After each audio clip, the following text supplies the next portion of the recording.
Amigos míos, bienvenidos a bordo de este viaje de historias. Y hoy vamos a hablar sobre un fenómeno que es recurrente y que tengo la certeza de que nos ha ocurrido a todos alguna vez en la vida. No es habitual, pero ocurre. Y lógicamente que eso inmediatamente plantea un montón de preguntas para las que no hay una respuesta lo suficientemente creíble y que tenga sentido de realidad. Pero de esto vamos a hablar después de invitarlos para que compartan y comenten con sus amistades estos contenidos alrededor de una buena taza de café. Los invito a que se suscriban en mi canal de YouTube, que es Néstor Armando Alzate, y lógico, este es mi canal oficial. Denle me gusta. Activen la campanita para recibir notificaciones. Recuerden que tienen a disposición de ustedes nuestra línea de WhatsApp, que es 310-692-0672. 310-692-0672. Me pueden enviar mensajes de audio o mensajes de texto planteándome inquietudes, sugerencias, observaciones, críticas, en fin, lo que ustedes deseen decirme. Y yo les voy a responder mediante mensajes de audio. Obviamente me tienen que tener un poquito de paciencia porque voy respondiendo de atrás hacia adelante, desde los más antiguos hasta los más nuevos, y por eso me demoro un poquito para responder, porque es un aluvión de mensajes. Pero bueno, apelo a su paciencia. Les decía que este es un fenómeno que es recurrente. No es algo que ocurra de manera cotidiana, pero sí es recurrente y que a todos nos ha ocurrido alguna vez en la vida, alguna vez. Se trata de esa sensación de haber estado en un lugar antes. El sitio parece conocido, de llegar inclusive en un momento dado a tener tal certeza de que se conoce este sitio que todo el contorno es demasiado familiar. Es decir, que yo puedo llegar y decir, es que por esta calle se llega a una iglesia, por esta otra se va a un parque. Este parque tiene estas y estas características y cosas por el estilo. O también se da el hecho de que en algunas oportunidades, en el curso de una conversación con alguien, se adivina qué te va a decir esa persona, cómo te lo va a decir.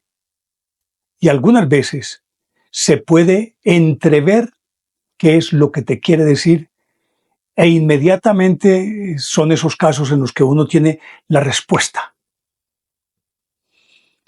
En otras circunstancias se puede vislumbrar lo que va a ocurrir y que probablemente no sea bueno, pero no hay forma de impedirlo. Y en otros casos se puede dar el hecho de que te encuentras a una persona y dices, yo ya conozco a esta persona y la conozco muy bien. E inclusive puede hasta adivinarse, no digamos adivinar, sino interpretar lo que esa persona va a decir en un momento determinado. En fin, a este fenómeno lo llamamos déjà vu, o sea, lo ya visto. Y, como decía, el hecho de que nos haya ocurrido alguna vez en la vida, y creo que a la mayoría de la gente, nos lleva a interpretaciones de diverso tipo. Lógicamente que una de las más recurrentes de estas interpretaciones tiene que ver con el fenómeno de la reencarnación. Y por eso, cuando alguien dice, no, es que yo ya estuve en esta ciudad, inmediatamente los reencarnacionistas se remiten al hecho de que al conocer esto es porque lo vivió en vidas anteriores. Porque inclusive hay momentos en los que la persona distingue los olores, la textura del ambiente, las características del terreno, las sensaciones auditivas. Es decir, que llega un momento dado en que se puede decir, esa persona ya estuvo ahí, esa persona puede decir, yo ya estuve aquí. Y se llega inclusive al hecho de que muchos dicen, es que yo vivía aquí. Yo tuve una vida aquí, tuve unas experiencias aquí. Y esto tal vez dispare la capacidad para recordar otras cosas más, como sucesos específicos, sean violentos, sean gratos, sean momentos amorosos, pero se pueden evocar. Y por eso los reencarnacionistas dicen, no, eso es una manifestación de reencarnación. Y por tanto, pues tiene amigos y detractores esta teoría y se arguyen otras cuantas. Pero antes de pasar a otras, me voy a detener en estas porque me parece bien interesante. Voy a tomar estos testimonios de este libro. Miren, amigos, se llama Reencarnación. Ahí está el autor. Es un libro publicado por la editorial de Año Cero. El autor es David Christie Murray, que durante 25 años se dedicó a estudiar el fenómeno de la reencarnación. Y allí aparece un capítulo muy extenso y muy bien elaborado sobre el déjà vu. Y entonces voy a tomar estos casos que me parece vienen al caso o vienen a reforzar aquella teoría de los que dicen que es reencarnación.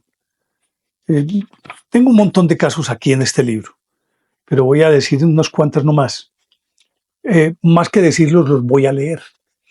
Una mujer joven reconoce una casa en Worcester y busca en ella una puerta que en efecto había existido en otro tiempo, pero que fue tapiada, habiéndose pintado toda la pared. Una enfermera francesa parecía conocer perfectamente las torres del castillo de Saint-Germain en Loge antes de visitarlo. Dijo que había una pequeña habitación sellada en la parte superior de una escalera, cuya existencia fue documentada a partir de documentos municipales.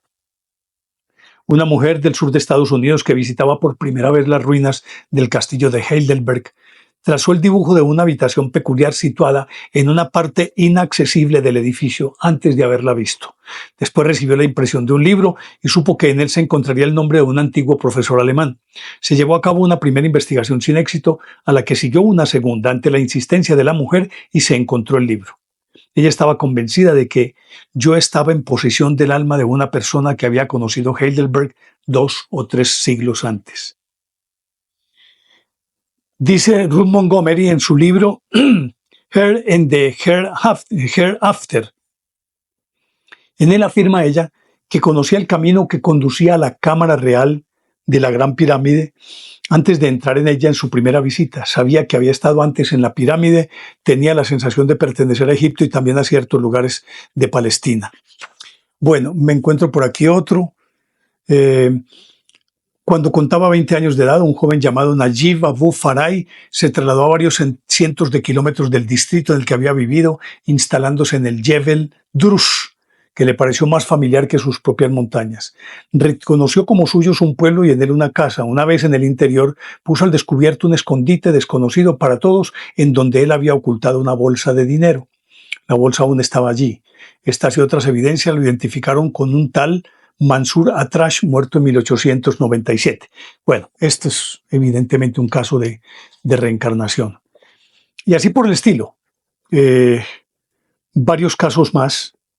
El caso de una señora conocida del reverendo Leslie Waterhead.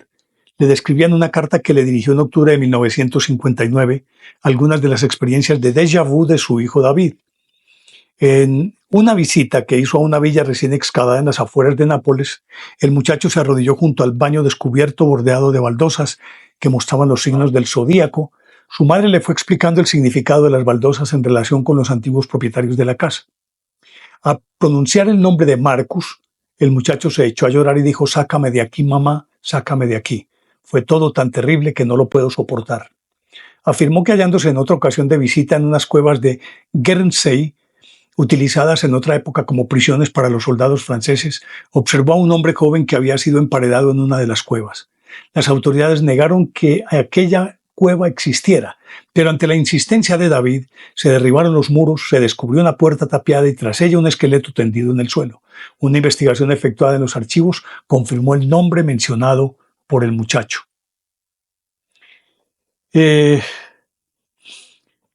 y así por el estilo. No quiero ahondar como mucho más en estos casos, en los que evidentemente este fenómeno se asocia particularmente a la reencarnación.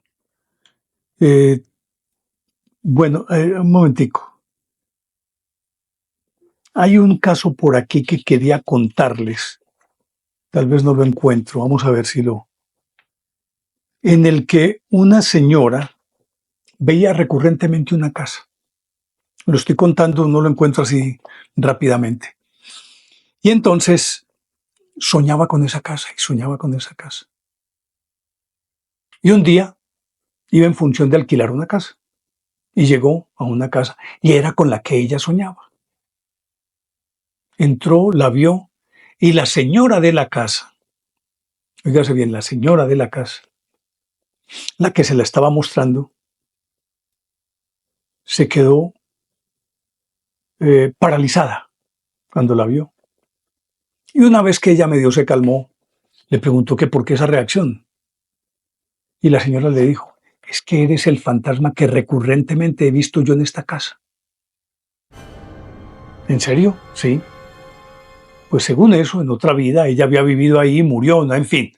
Ya de ahí en adelante son puras conjeturas, todo lo que uno quiera agregar a esta historia, que por lo demás es una historia supremamente sorprendente. Pero entonces, la, la digámoslo, el ala reencarnacionista ve en el fenómeno déjà vu un simple eco de esa teoría. Y con eso, lógicamente, tratan de eh, corroborar con mayor acierto que en efecto la reencarnación existe. Tómense un sorbito de café que está delicioso. Y entonces, con esto, al argumentar que es reencarnación pura, desvirtúa aquello de que es una impresión que no tiene relación absolutamente con nada, sino que es fortuita, casual y en un momento determinado. Si bien es cierto que aquella teoría reencarnacionista tiene suficientes argumentos para defender esa posición, no menos cierto es que hay otros, los que no creen en la reencarnación, que obedece a otro tipo de fenómenos psicológicos o de estados emocionales y a otros tantos factores que indicarían que de reencarnación no tiene nada. Y que habría que empezar como a separar una cosa de otra, porque estos casos de los que he hablado evidentemente apuntan hacia la reencarnación. Ahora, eh, algunos me han preguntado yo por qué he estado hablando tanto de la reencarnación, que si es que creo en la reencarnación. Yo estoy abierto a todas las posibilidades. Estoy abierto. No me sería raro que en efecto la reencarnación existiera, pero mi formación cristiana apunta hacia la resurrección.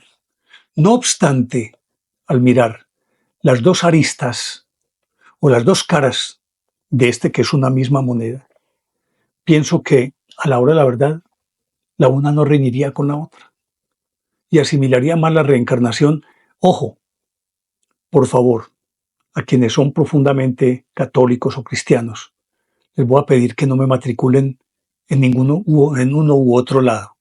No, por favor. Porque entonces yo sé que van a decir que, mírelo, un cristiano que cree en la reencarnación. Y seguramente me van a criticar. Yo le estoy quitando a esto el matiz religioso. Yo estoy hablando desde una perspectiva espiritual. estaría hablando desde una perspectiva más bien psíquica. Y entonces digo que lo uno no riñe con lo otro porque está dentro de lo posible, por lo menos. Lo he conversado con algunos amigos especialistas en esta materia que han concordado conmigo en el hecho de que yo digo, ¿por qué no habríamos de creer que la resurrección es el equivalente de la iluminación que alcanzan los budistas una vez que han cubierto toda la rueda de samsara, los ciclos de reencarnaciones? O que podría corresponder a otra vertiente oriental que habla es del nirvana, cuando se alcanza la iluminación, cuando se alcanza la perfección espiritual y ya definitivamente se deja el plano en el que el espíritu todavía es un espíritu que tiene que trascender para llegar a la luz. En este caso, hablando en el cristianismo, para llegar al paraíso o para llegar a la presencia de Dios. Lo que digo, esto es producto de conversaciones que he sostenido con especialistas en esta materia. Por lo tanto, no me vayan a matricular, por favor. Creo que probablemente, lo uno es simplemente una forma de lo otro. Es decir, que esta es una forma de verlo y esta es otra forma de verlo. Y que, si bien es cierto, en la reencarnación hay que cumplir un ciclo de vidas, no menos cierto es que en la resurrección hay que cumplir un ciclo en la vida, que podría equivaler a aquellas otras vidas que los ven otras culturas. Pero, retomando lo del déjà vu y alejándonos de la teoría de la reencarnación, encontramos que hay unos fenómenos debidamente ya estudiados científicamente. Y entonces dicen, el déjà vu puede estar asociado a un estado, no sé si decirle estado o si decirle una condición psicológica del ser humano, de la mente humana. Entonces hablan de, el primero que podría ser es criptomnesia. Esa podría ser la primera explicación.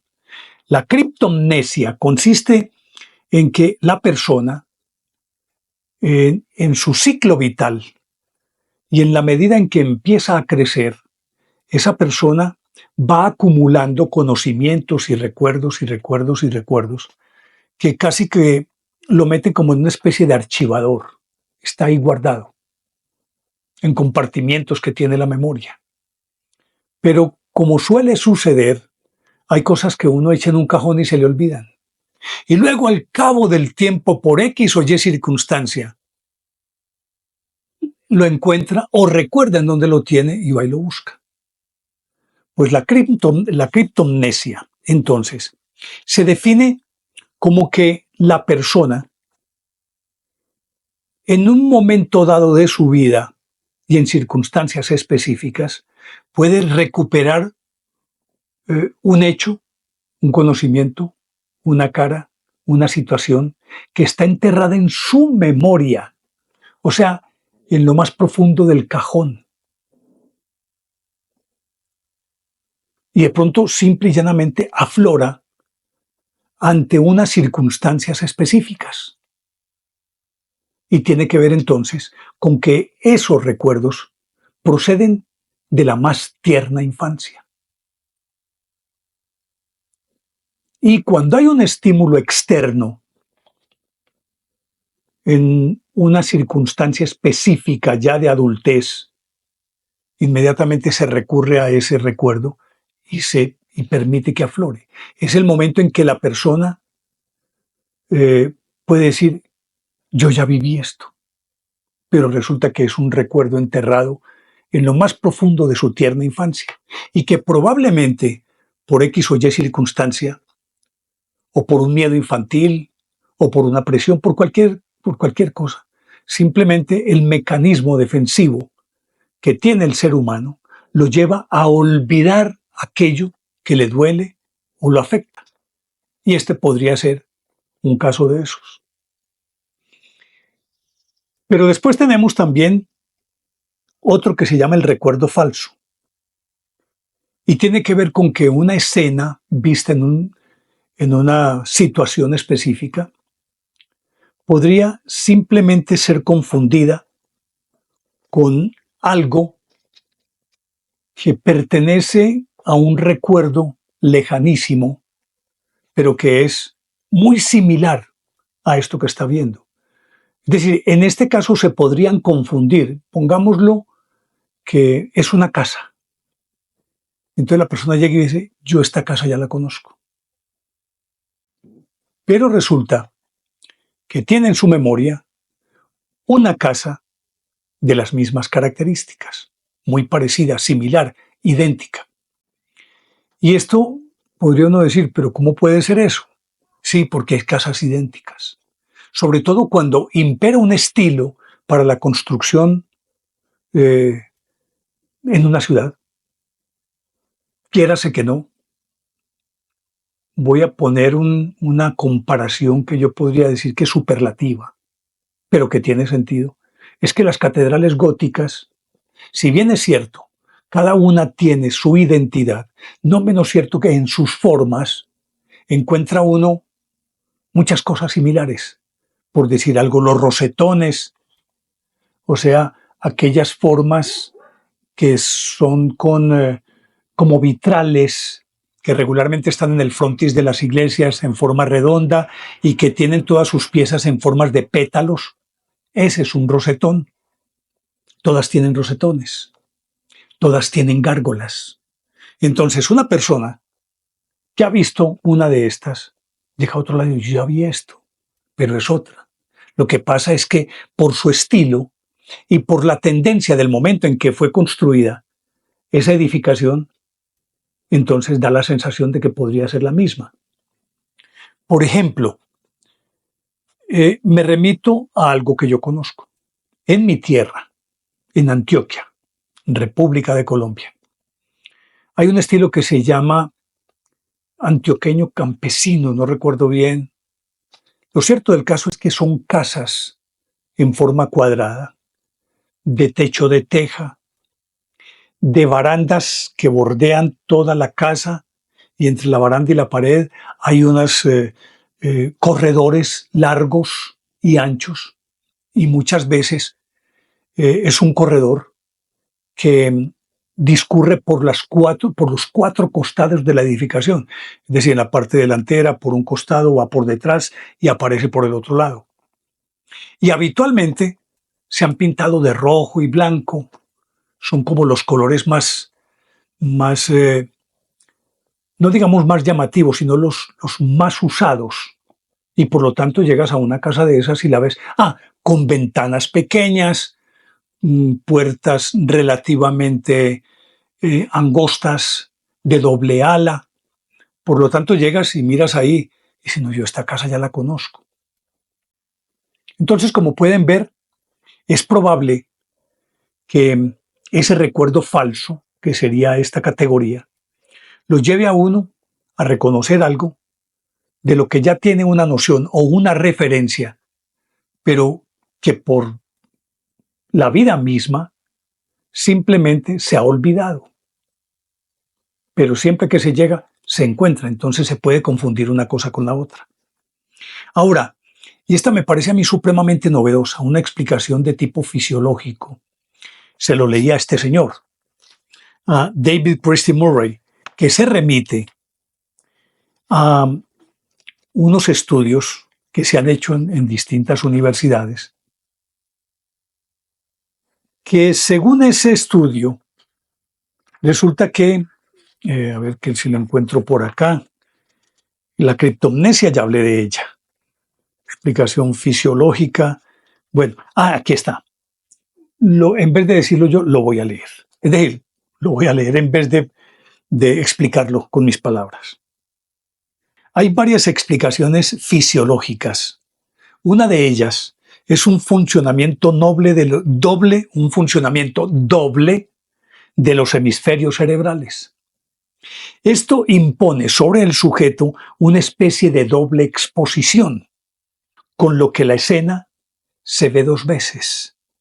de tal modo que la fracción de segundo que transcurre entre las dos visiones es ampliada por el cerebro hasta parecer un periodo de tiempo aparentemente considerable.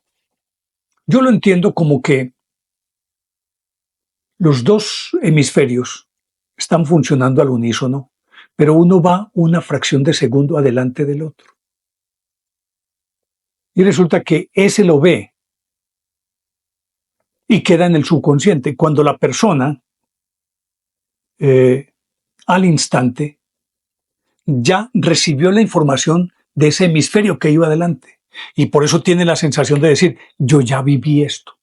Pero fue que su propio cerebro, uno de los hemisferios, vio la imagen, el cuadro o el hecho un segundo antes. Y por eso del subconsciente llega al consciente y dice, esto ya lo vi. Esa es una explicación de tipo fisiológico. La otra, dentro de esta categoría, es que una persona entra a un sitio y en el momento en que entra, el cambio de la luz externa, que es fuerte, y entra a un ambiente relativamente penumbroso o ni siquiera penumbroso, puede tener su buena intensidad de luz, pero no tanta como la que hay afuera. Lógicamente que el ojo se tiene que adaptar a la circunstancia. Y en el momento en que entra, digamos lo que sucede como si fuera un efecto de flash. Pero la persona cuando fue a entrar ya vio, pero el flash lo encandila. Y por eso en el momento en que entra, dice, esto ya lo vi. Algunos dicen que sería una explicación muy peregrina. Yo siento que tiene sentido. Que tal vez, dicho de esta manera, parezca demasiado elemental. Pero aún siendo tan elemental, tiene sentido. Yo me encandilo, pero antes de encandilarme, el primer golpe de vista, yo ya percibí lo que hay dentro. Pero el flash me borra lo que acabo de ver. Y por eso cuando entro, y otra vez ya los ojos se acostumbran al cambio de la intensidad de la luz, entonces puedo decir, yo ya vi esto. No, acaba de ver. Y también es probable que la escena reconocida, y esta es una parte que me parece bien importante, yo creo que tiene muchísimo sentido, es que muchas veces a mí me ocurre mucho, y me ocurre mucho, pero por otra razón muy física y muy elemental. Pero ya les diré por qué. Hay hechos, sitios, eventos que desde muy pequeños escuchamos de un abuelo, de una mamá, de un tío, que nos lo contaban a guisa de cuento o una narración X, y que probablemente, a ver, este sería el ejemplo. Un señor que procede de un pueblo, es su pueblo natal, ha vivido muchísimos años allí, pero ha tenido que venirse a vivir a otro lado. Y de pronto le cuenta a sus nietos muy pequeñitos, muy pequeñitos, historias de su pueblo. Y les describe, digámoslo, el parque, la iglesia, un santuario, un collado, digámoslo, que regularmente en los pueblos hay una montañita, pues, donde ponen una virgen allá en la cima. Por lo menos eso ocurre mucho en Colombia. Y esa cima se convierte como en un lugar de peregrinación también. Y entonces el abuelo viene y le cuenta a sus nietos historias que probablemente no implican que de manera explícita él esté describiendo el pueblo, sino que en el tono de la narración y en el transcurso de la narración, contando una historia de alguna aventura suya, En el caso, me tengo que remitir de nuevo a mi Antioquia. Nosotros tuvimos aquí una institución que era la arriería. Era que en la época en que no había ni carreteras, ni carros, ni nada, pues lógicamente que las mercancías y todo lo que había de ser transportado de un pueblo a otro era a lomo de mula. Y había mm, personas, hombres especializados en la arriería, que ese era su trabajo, llevar cosas de un pueblo a otro. Y el arriero, institución por demás muy apreciada, muy de nuestra cultura y de nuestros afectos, porque hago el paréntesis aquí para decirles que también a través de la arriería pudimos recibir eh, preceptos, pudimos recibir ejemplos y cosas por el estilo. Entonces, un arriero siempre cuenta las peripecias porque cada correría es una aventura. Entonces, aquel abuelo que les está contando a los niños probablemente les está contando una historia de cuando él era arriero. Y entonces cuando iba por una montaña que era de estas y estas características, ocurrió esto y aquello. Y luego llegamos a un pueblito en donde la Virgen la tenían por allá en un morrito y todo el mundo iba. Entonces, toda esta información, que aparentemente no es básica porque no le está contando específicamente como el contenido último, es decir, que sea el objetivo principal del relato, el describirle una montaña o el pueblo o el parque, sino que el pueblo, el parque y la montaña forman parte de la narración integral de sus peripecias como arriero. Todo eso se queda en la mente del niño. Y por eso es probable que el abuelo desaparezca. Y luego, mucho tiempo después, el niño que no sabe siquiera de la existencia de ese pueblo, que tal vez ni recuerda el nombre probablemente del pueblo donde vivió su abuelo, pero no tiene ninguna otra referencia de ese pueblo.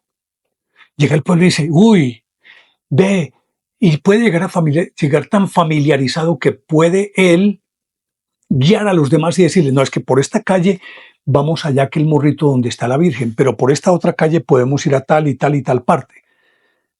Y se pregunta, pero yo, ¿por qué lo sé? Porque su abuelo se lo enseñó desde la más tierna infancia, sin proponérselo él y sin entenderlo el niño. Pero ahora las circunstancias hacen que esos recuerdos afloren y afloren de una manera tan vívida que pareciera que aquello que está describiendo ya, en efecto, lo vivió y lo puede asegurar con una certeza que no admite ninguna discusión. Como pueden ver, este fenómeno tiene muchas aristas. Y la última parte de esto es que en el déjà vu también se puede configurar como una especie de alerta. Hay circunstancias en las que la persona intuye lo que va a ocurrir. Ya esto caería en la categoría de la precognición, pero como ese sistema de alerta que tiene el ser humano interior y que tiene que ver con el subconsciente que ve más allá de lo que es real aquí y ahora, lo que llamaríamos pálpito o corazonada. Y la persona siente como un campanazo, como una llamada de alerta de algo que puede ocurrir o que va a ocurrir. Y por eso digo yo, entra dentro de la categoría de la precognición. La persona intuye, siente, percibe, huele y aún su cuerpo se pone alerta y puede venir el aumento de adrenalina o aumentar el ritmo de los latidos del corazón. La respiración puede volverse agitada simplemente porque la persona ve que algo va a ocurrir. Y es el subconsciente que le está diciendo, hey, quédate quieto, no vayas a hacer nada.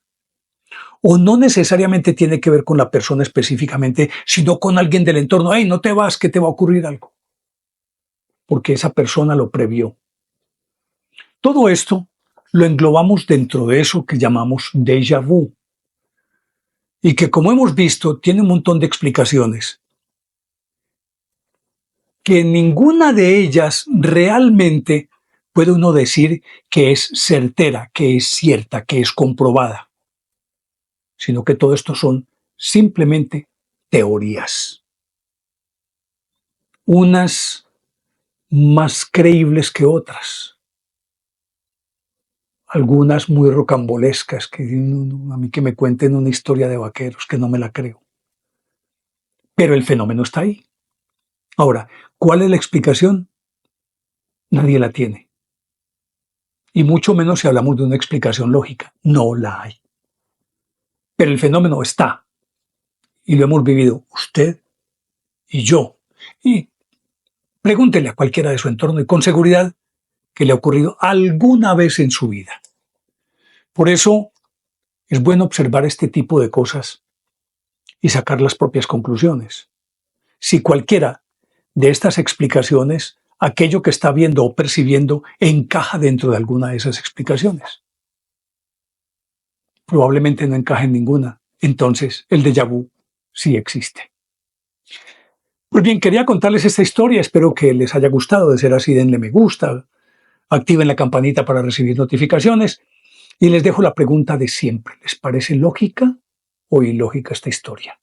Son ustedes quienes deciden y los espero en el próximo viaje de historias, que con seguridad va a ser fascinante. ¡Chao!